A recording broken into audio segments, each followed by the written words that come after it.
All right. Yeah, let's watch this.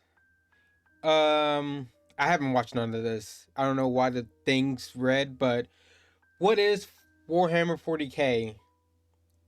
Timeline of 40K lore. Came out 11 months ago. So yeah, let's see what's going on. Darkness of the 41st millennium exists the Empire of Man, a backwards carcass of an empire comprised of many devoted forces, gigantic robot knights, religious machine cultists, and incredibly heavily armored women, most likely with sweltering abs. And one must know what those abs taste like.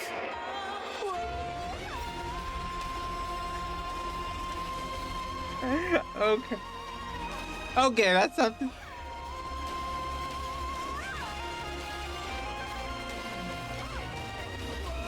My game No. subs flavor is here. Sweet six-pack has arrived. A delicious and refreshing cherry pineapple I like the art on it, okay? The art's on it is pretty good. blend. Play the sound.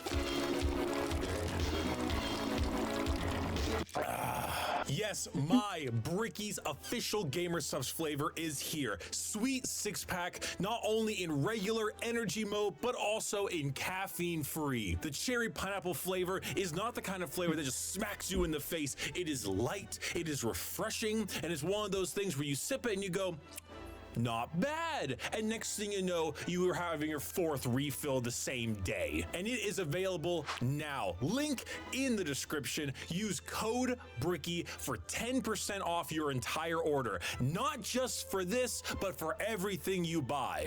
Go. You see his code? Oh wait, let me do this real quick. See his code? Go. Go get it. All right.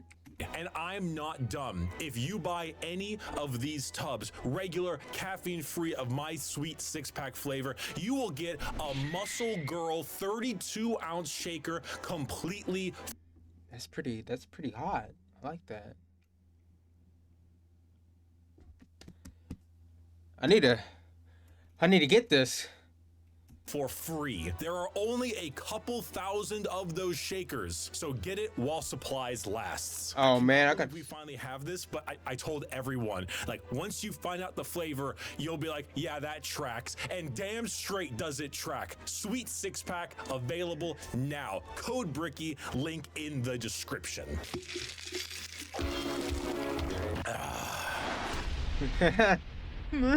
Oh man.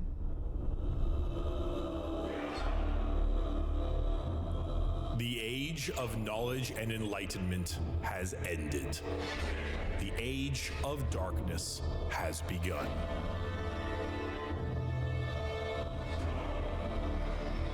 Roughly 60 million years ago, there existed aliens. And these aliens lived short, painful lives. They belonged to radiation-stricken worlds and often died of various cancers before the age of 30. These aliens, the Necron tier, looked up to the stars and found extreme beings of real power. Beings with the ability to create life. The old ones of the galaxy. They asked these old ones for help. Please cure us of our ailments. To which the old ones said, piss off. So the Necron tier gathered together and did the sensible thing. They declared war upon these old beings. So I imagine a lot of this I'm gonna know, but this is like what happened in order. So Necrons, all their stuff happened at the beginning, or what you can call the beginning of 40K lore. And were promptly beaten into the dirt back to their short, painful lives. In the world of Warhammer, there is a hell. This hell is not like you and I know it. It's more of an afterlife, a place where dead souls end up. This place has many names: the Empyrean, the Sea of Souls, the Immaterium, and the Ether. But mostly, we just call it the Warp. While you and I know of hell as a place of horrors and punishment, the Warp isn't really that. Not in the beginning. It's energy, but the kind of energy formed from thought and soul. Psychic energy, where the dead souls of people end up in a place that is impossible to understand. No laws of reality exist. Like, time is merely a suggestion, and it is not something that can be braved easily. The warp would be like sailing the ocean in a pirate movie. To jump from your ship would be certain death. To stay in the sea for too long on your boat could drive a man mad. And there are many dangerous things lurking in those depths. Yet, the sea is not evil. It simply is. Yeah, it is. Mostly. There are more malevolent beings in those waters, areas that you do not sail towards. This would be known as the realm of chaos. The realm of chaos exists in the warp as a special area led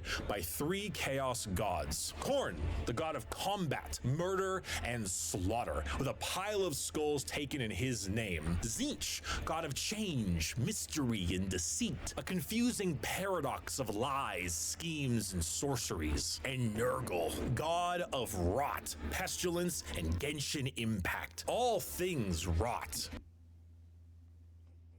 He said Genshin Impact. Rot, pestilence, and Genshin impact. All things rot in the end. And Grandfather Nurgle is waiting for you with open arms. These gods ruled their respective realm. Have you seen him? I don't know if I want to go into those arms. Yeah, I'll do it anyways. He doesn't look too bad. He looks kind of friendly. Is waiting for you with open arms. These gods ruled their respective realm in the warp, sending their many followers against each other in the great game to be the most powerful of all the gods. So the warp exists. Hell is real, parallel to our galaxy, with the realm of chaos and its gods fighting for control. But there are also gods of real space, gods of the normal world too. They're called Catan, and they eat stars. You think God stays in heaven because he too They is in eat fear of stars. his Oh my god. These star gods saw the plight of our poor Necron tier and how the old ones cast them aside and said, you know what? You guys want immortality? Oh, we will make it happen. We are the gods of the tangible, of real space. We can give you a cure. So then they ate all their souls and turned them into robotic automaton, feasting on their souls and leaving a hollow shell. Which look freaking badass. If you've seen any of my videos, you know I love the Necrons. They look so fucking cool, man. Just look at this on the screen. Just look at that. Looks so fucking badass, man. Oh. Of an intelligence left that is technically immortal. With the power of an entire species' souls, they turned their new robotic slaves on the old ones and hunted them to extinction. The Necron tier, now the soulless, undying Necrons, got their wish at the price of their souls. But we can count the number of kind gods on an amputated hand. With time, the selfish star gods turned on each other, fighting one another for more chances at glory and power. With this, the leader of the Necrons, Zarek, the Silent King, the man who doomed his species when he accepted this deal, waited, planned, bide his time until he I mean, personally, you say doomed, but you know, they live forever now. And they look straight badass. So is it really that bad?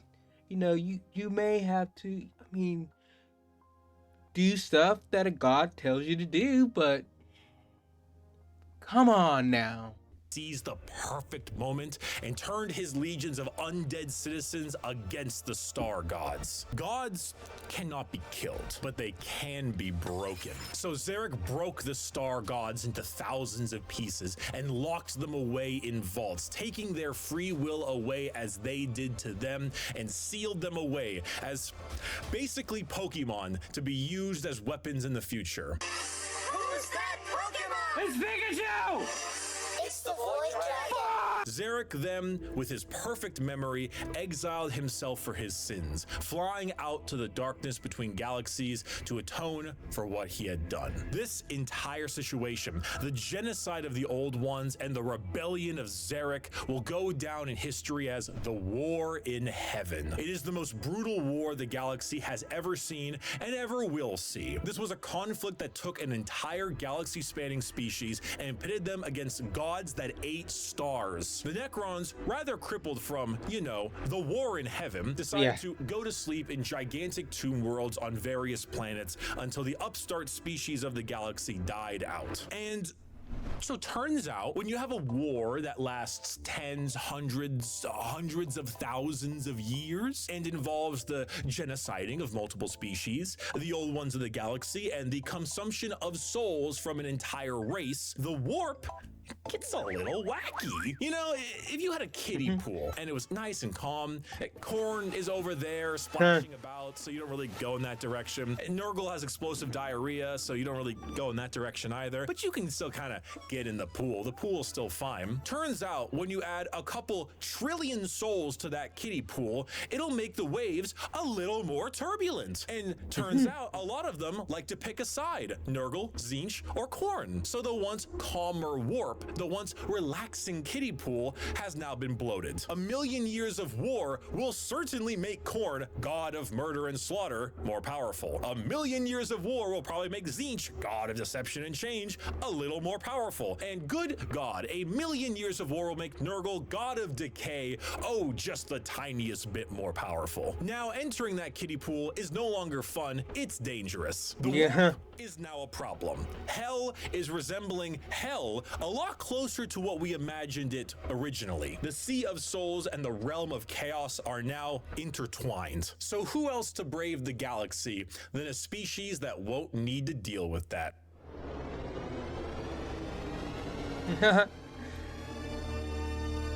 The Eldar are space elves. They have a lot of the traits that you probably think of when you think of elves. Tall, slender, pointy ears, a bit more androgynous looking, no matter what DeviantArt will tell you, and a bit stronger on the emotional side. The Old Ones, as I mentioned, could create life. And when they were getting, you know, absolutely bodied by the Catan and the Necrons, they made some new races to try to help them. One of them was the Eldar. It didn't save them, but they're here now anyway. Oh, and also the Orcs, but they're busy right now.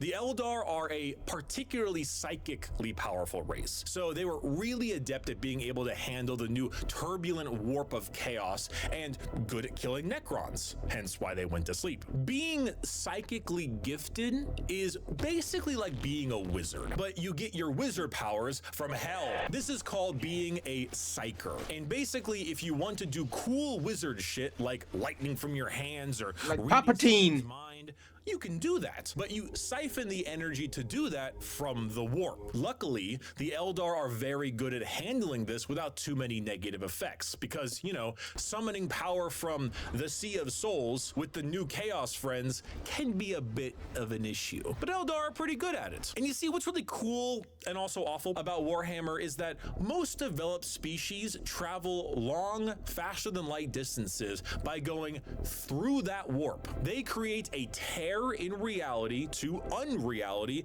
and move through it. Faster than light travel? Cringe. We go through hell itself to deliver your packages. For those of you who play Minecraft, you know how the Nether is like a pocket dimension? So moving 10 spaces in the Nether is actually moving something like 1,000 in the real world. That's basically what warp travel is. Just much like in the Nether, there are a lot of things that want to kill you. The Eldar found a way to do so. That looks badass. Realities. Not Whoa. that want to kill you. The Eldar. Bro, that looks fucking badass. I like that. Man, y'all who are into the tabletop and everything, y'all, I have to give y'all's credit because, you know, I want to do this, but I feel like my attention span, it's a lot of paint, a lot of little areas. Bravo. Bravo. Man, it looks nice. Found a way to do so in between realities. Not regular reality, not the warp, something else. A purgatory of sorts, a fabricated psychic realm that allowed them to travel without fearing the negative effects of the warp. The Eldar were the perfect fit for the new galaxy, and they took it with open arms and pointy ears. The empire of the Eldar spread everywhere, and it spread all the way until now, the 21st century. That's right, while you were watching NPC streams on TikTok, the space elves were ruling the galaxy, and they did so for quite a long period of time. Rise of humanity. The 21st century came and went. Humanity grew and grew, all under the nose of their elf overlords. At this time, humans advanced, your classic sci-fi style way. We began to expand, colonize our solar system, terraformed our planets, created new and more powerful machines and starships. The age of Terra, also known as Earth, but we call it Terra here, was here and existed between the 21st century all the way until the 15th millennium.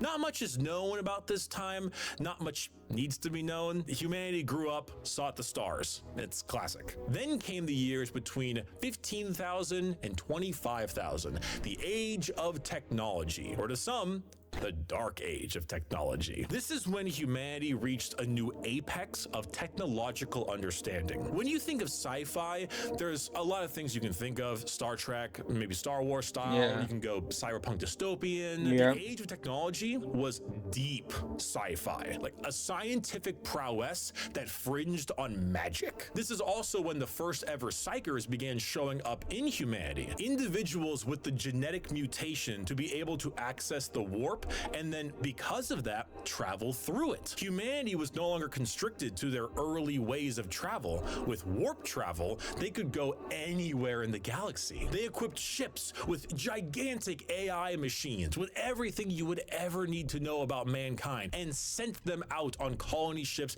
to expand their influence across the galaxy. This was truly the golden age of humanity, and with every golden age, there is a fall. While the new human upstarts of the galaxy were reaching new levels of technology and prowess, the Eldar were engaging in Debauchery! debauchery! Debauchery! What happens when a species has everything? You can produce unlimited food out of nothing. Your need Damn. for farmers and workers, gone. You have dominated the stars and have created a fast travel system that doesn't rely on the dangers of the warp. You have nothing else to do. You have no struggles, no problems, and feel as if there is nowhere else to go. Well, you begin to experiment. The Eldar started harmless enough. You know, you take a serious interest in your species' culture, your arts, paintings, poems, plays. These are Eldar, elves. Remember? They're And we all know it gets a lot worse than that. Well, I guess a lot that's kind of understatement. Emotions are heightened, more powerful than us humans. So your plays get louder. They start to push on the limits of your hearing ability. Your music becomes different, more deranged. It pushes the boundaries of what is art. The visual spectacle of art becomes more bizarre, more delusional, more eccentric. And let's not forget a very important sense. Touch. Pornography is one thing. Brothels is another. What if they all mixed? What if your brothels were part of your art and music? And what if those became more deranged? The boundaries of debauchery were not just met, but shattered. Next thing you know, murder is commonplace and often mixed with the art, music, and sex. Pain is a common byproduct of entertainment. Whatever sensation you can have must be increased, must be enhanced, must be taken to the limits. The Eldar Empire slipped into a nightmarish realm of debauchery and excess, with the worst of it taking place in a city in the Webway, a black market for these kinds of heinous acts known as Kamara. Some Eldar saw the writing on the wall, saw what was happening to their species, and how far they had slipped. So they boarded continent-sized starships called craft worlds and left their empire, seeking a more enlightened, calmer existence among their peers. Some, those in Kamara, pushed it to even greater heights, relishing the pain and torment they inflicted on those around them. All during this, the warp, the yin to the yang of the world, was fed by these emotions, by the psychic power of the Eldar, by the souls taken in these depraved acts on a galactic scale. And just like that, Eldar ended. Slaanesh, the fourth chaos god, was birthed into existence and consumed the souls of 90% of the Eldar population. Those that fled were spared the worst of it, and those in the Webway and Kamara were able to stave off the pull of Slaanesh so long as they continued to commit horrid acts of torture and violence. But for the majority of the Eldar, their empire died with Slaanesh's birth. The new fourth chaos god, she who thirsts, the god of unspeakable excess of pleasure, pain, hedonism, and perfection, had been born. With the fall of the Eldar Empire came the ruin of humanity. Slaanesh's birth sent storms in the warp across the galaxy, making travel between star systems impossible. Coupled with a huge classic AI rebellion, as a staple in these sci-fi settings, humanity began to suffer the age of strife. Now, planets that relied on intergalactic travel were completely cut off. Long-range messages normally sent through the warp were snuffed out. If you were a planet that was great at mining stuff but couldn't get food, well, you know that movie about the rugby players in the mountains? Oh, and because of these insane warp storms and fluctuations, psychers began to appear among the human population a bit more often. Now, this initially had them hunted down as witches, because that's pretty common in this setting, but some deemed it right to protect them. Unfortunately for those people, psychers, because they open a gateway to the warp, don't really know how to use their powers well, and they kind of attract demons, who then force their way through the psyker as a conduit of sorts and begin to slaughter the population of your planet. The Age of Strife was a catastrophic period of time for humanity and set back their progress tenfold over the not one. You know, I always think, like, I wouldn't mind being a psyker, then shit like that. Like, what if I can't control it and I just fuck everybody over, like, because I don't know how to control my powers, or, yeah. No, I'm good. I'm good. Because I know myself too well, and I would probably push myself too far and fuck everything up. Not two, but 5,000 year period. During this time, the age of humanity that we know began to form. Worlds equipped with large mechs for agriculture began to equip them with weapons to defend from alien and demonic invaders. Over 5,000 years, this became a custom and tradition, dubbing them as night worlds, a feudal society of honor-bound knights in gigantic robots that uphold the chivalric code to defend their worlds and honor. A group of individuals on Mars, after radioactively bombing their planet to become inhospitable to human life, ran their entire lives underground on the few life support systems keeping them alive. Those technicians who could work on the machines and keep them operational were revered, and over 5,000 years went from skilled members of society to full-blown priests. The cult Mechanicus, or tech priests of Mars, formed in the ashes of the Red Planet with a religious fervor and doctrine on the cult of the machine god. And on Earth, or Terra, techno-barbarian tribes waged war across the planet in a Mad Max style of blood and gore. Okay. Until finally, a mysterious man who lived in the shadows of Terra for millennia finally revealed himself to the populace. His name was the Emperor. He deemed himself the Emperor of mankind. Where did he come from? I don't know. Why is he 10 feet tall and the most powerful psyker of all of mankind? I don't know. Why is he basically... Wait, do we not know where he came from? He just appeared out of nowhere. He was like, yeah, I'm the Emperor. Is that out? Like, do we really not know? Like, let me know in the comments, because... What? Okay. immortal? I don't know. Where'd Cotton Eye Joe go? Who knows? But he's here, and he isn't happy with all of you ripping up Terra. So he began the Unification Wars, where he and a very early version of the famous Space Marines, the Thunder Warriors, reunited Terra under a single banner. With blood. Then, after taking over Earth, he reunited the Thunder Warriors into the fucking dirt. This is where we get the Imperium of Man, also known as the Imperium. The new faction headed by the Emperor of Mankind, with a treaty signed with the Cult Mechanicus on Mars to spread out and reunite humanity after the catastrophic Age of Strife. But first, the Emperor is going to need some smaller versions of himself. 20 of them. 18 of them. Gene-crafted sons of the strongest human to ever live. All of them possess unparalleled strategic power, intelligence, formidable strength and size. A real powerful force to unite humanity and stop the chaos of the current galaxy. Speaking of chaos, you ever seen that image of that guy that's like throwing the baby like a basketball? That's not what happened. The Chaos Pods intervened and grabbed the 18 Primarch gestation pods and yeeted them across the galaxy at a whim, everywhere they could possibly go. A galactic game of keep away. So the Emperor had to get them back. So begins the crusade. A crusade across the stars to reunite not just humanity, but the Emperor with his fallen sons. The first to be found was Horus.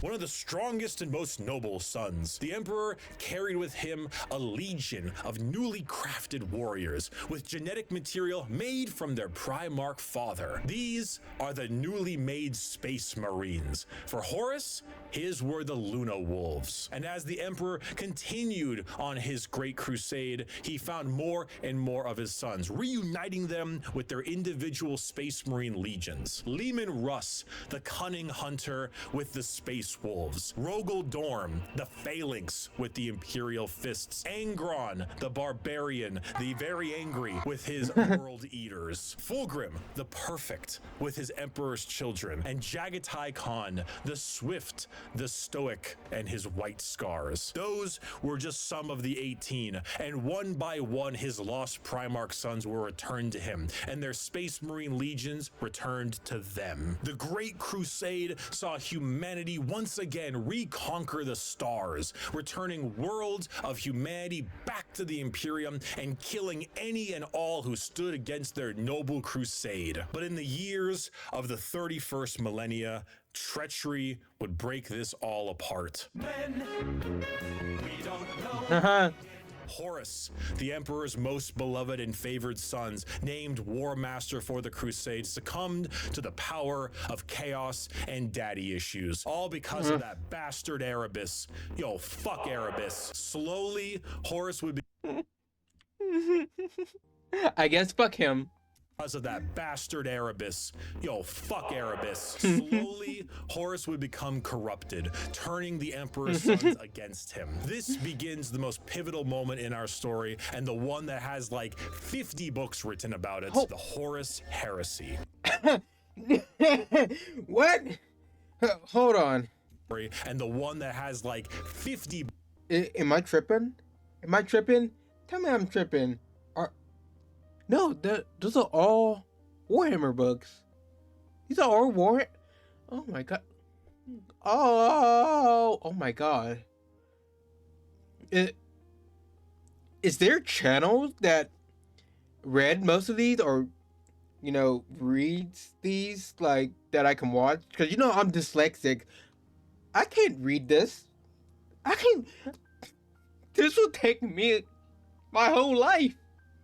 This is too much. This is way too much. I already have trouble reading. I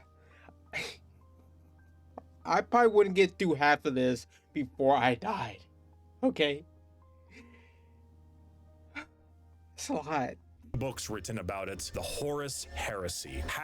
9 of the 18 Primarchs turned against the Emperor, and the following years were a bloody battle for the throne of Terra. The Emperor originally was working on a special webway project, just like the Eldar, to make faster-than-light travel significantly easier and safer. Really improve humanity to allow them to conquer the stars without the risk of the warp. Well, this big red idiot named Magnus kind of blew a hole into that, literally and figuratively. So Biggie over there is stuck on a gigantic golden throne, holding back the oncoming rush of demons and powering the Astronomicon. Okay. Big North Star for people who are sailing in the warp to help them navigate. The Horus heresy saw many loyalist and traitor legions pitted against each other in a bloody war until it reached Terra itself. Horus, unable to break through the lines and with time running out, made a gambit and opened his ship up to be boarded. The Emperor took this challenge, quickly allowing someone else to take control of the throne as he teleported his way onto Horus's flagship,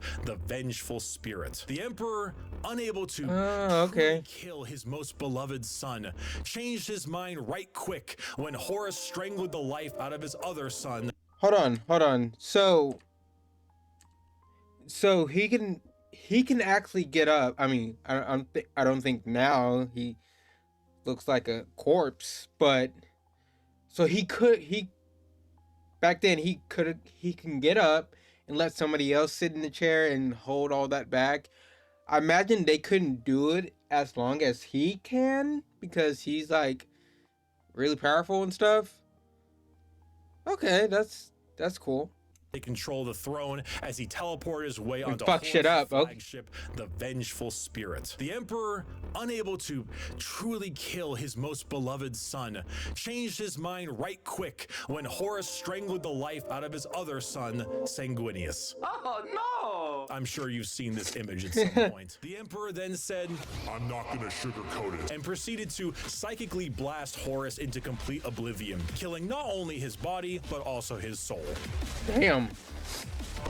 Horribly wounded from this duel, the Emperor is returned to the Golden Throne in order to keep the demons at bay and power the Astronomicon, because without it, humanity would be flying blind. There he sits, slowly dying from his wounds and the strain of powering the Golden Throne. The only thing keeping him alive is I love that picture right there. I love that picture right there. It looks I don't know the words for it, but I like it. I like it a lot. 1,000 psychers every single day. This was 10,000 years ago. We are now in the 41st millennium, modern day. Warhammer 40,000.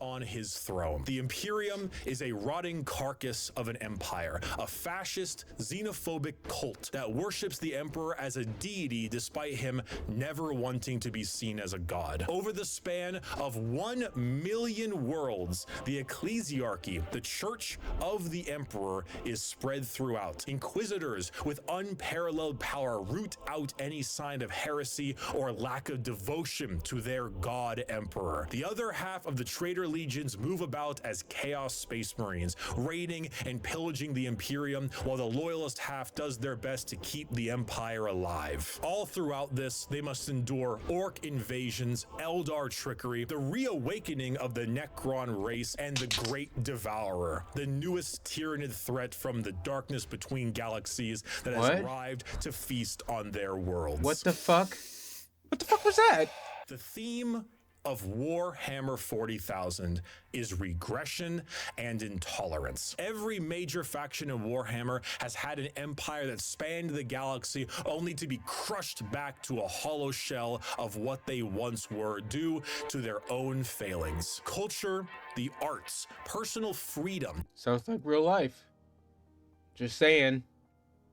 religious tolerance. The simple possibility that alien life might not want to kill us is considered heretical and is often met with a pistol to the head. There is no time for these things. All there is time for is worship of the God Emperor and a million wars to be fought. To be a human in the 41st millennia is 99% of the time to live a horrible existence, to be one of trillions of other humans across a million worlds throughout the galaxy. A galaxy where AI is outlawed, so humans are repurposed and lobotomized to become slaves. A place where lack of devotion is met with death. And if you even have devotion, there is a good chance the threats to the galaxy, chaos, and aliens will kill you anyway. Warhammer is a world where you revel in being bad. There are protagonists, there are antagonists, but every faction is some shade of evil. Because playing the bad guys is always more fun. And my friend, you have a selection. So pick up that las gun soldier. You and the other 3 million men and women in this single deployment on this single world in this single battle will now show them the might of the God Emperor.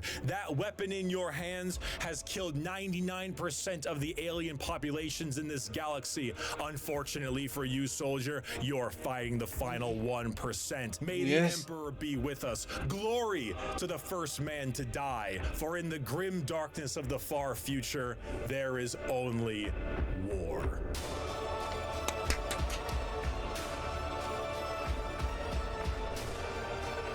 Still look so badass.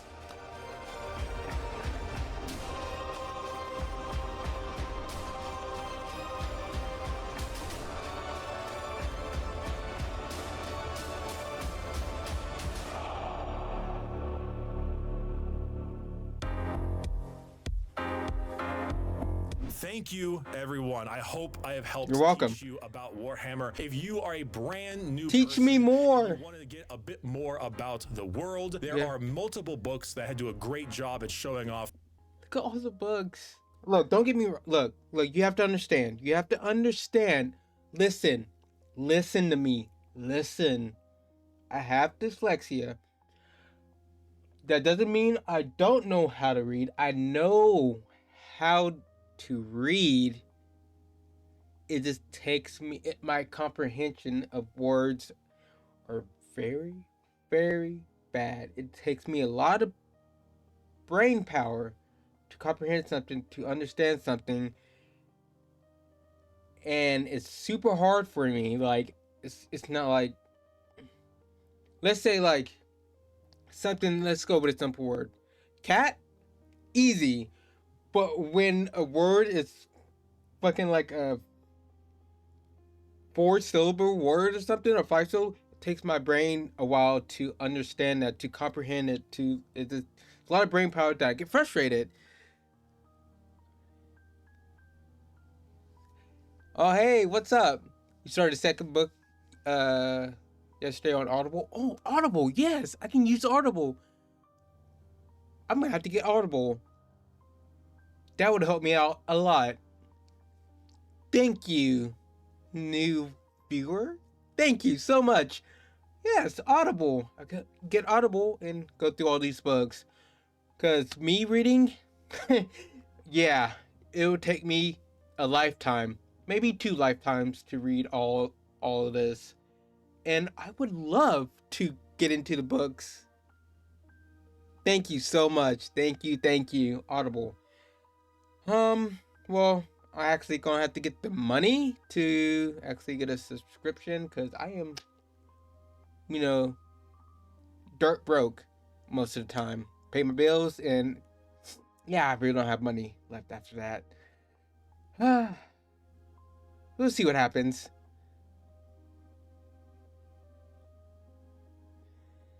Oh, really? Okay, yeah.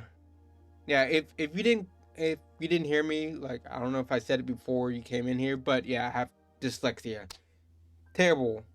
Terrible, terrible, terrible. I hate it. Yeah. Get 1 free book. Okay. First month is free. Ooh, nice. 1 free book. Okay, that's nice. But yeah.